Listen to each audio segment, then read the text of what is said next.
મહેસાણા મહાનગરપાલિકા વિસ્તારમાં રહેણાંક અને કોમર્શિયલ મળીને કુલ 16,715 મિલકતદારોનો અંદાજે રૂ. 32.35 કરોડનો વેરો બાકી છે. મહેસાણા નગરપાલિકા દ્વારા રૂ. 32.35 કરોડથી વધુનો બાકી મિલકત વેરો વસૂલવા માટે વિશેષ વ્યાજ દંડ માફી યોજના જાહેર કરવામાં આવી છે, જે 25 દિવસ માટે અમલી રહેશે. આ યોજના હેઠળ રહેણાંક મિલકતો પરના વ્યાજ દંડમાં 100% અને કોમર્શિયલ મિલકતો પર 50% માફી આપવામાં આવશે. 31 માર્ચ પછી બાકીદારો સામે કડક કાર્યવાહી, સીલિંગ, જોડાણ કાપવા હાથ ધરાશે.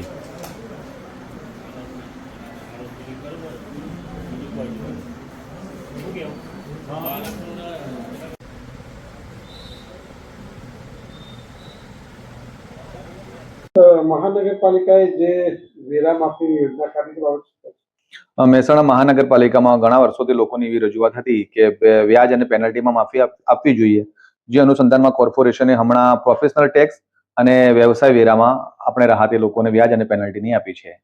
કેટલા પ્રકારની રાહત આપી છે, ક્યાં સુધી આપી? જે લોકોની રેસિડન્ટ પ્રોપર્ટી છે એ લોકોને આપણે એમાં એવી રાહત આપી છે કે જે એમનું વ્યાજ ચડ્યું છે એની 100% માફી આપી છે રેસિડન્ટ એરિયામાં, અને કોમર્શિયલ એરિયામાં છે તો એમને લોકોને 50% વ્યાજની માફી આપી છે. કેટલો વેરો બાકી છે? ટોટલ આપણે 32 કરોડ રૂપિયા જેટલો વેરો બાકી હતો, એમાં આપણે 13.11 કરોડ રૂપિયા જેટલી વ્યાજ માફી આપી છે. જો લોકો સમયસર ભરી જશે 31મી તારીખ સુધી, 31મી માર્ચ સુધી, તો લોકોને આનો લાભ મળશે. ખાસ કરીને કોમર્શિયલ જે લોકોને કેવો ફાયદો થશે?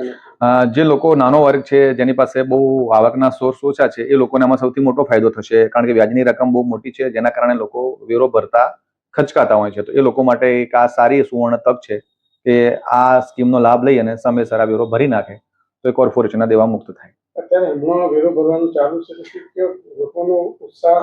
લોકોનો ઉત્સાહ બહુ સારો છે, લોકોમાં બહુ ખુશ છે, લોકો આવે છે અને આ કામને એપ્રિશિએટ કરી રહ્યા છે. કોર્પોરેશને એ રીતનું પ્લાનિંગ કર્યું છે કે જે હવે બાકીના જે 24-25 દિવસ છે એમાં શનિવાર, રવિવાર અને બીજા કોઈ જાહેર તહેવારોના દિવસે પણ ટોટલ દિવસે કોર્પોરેશનની આ કામગીરી ચાલુ રહેશે.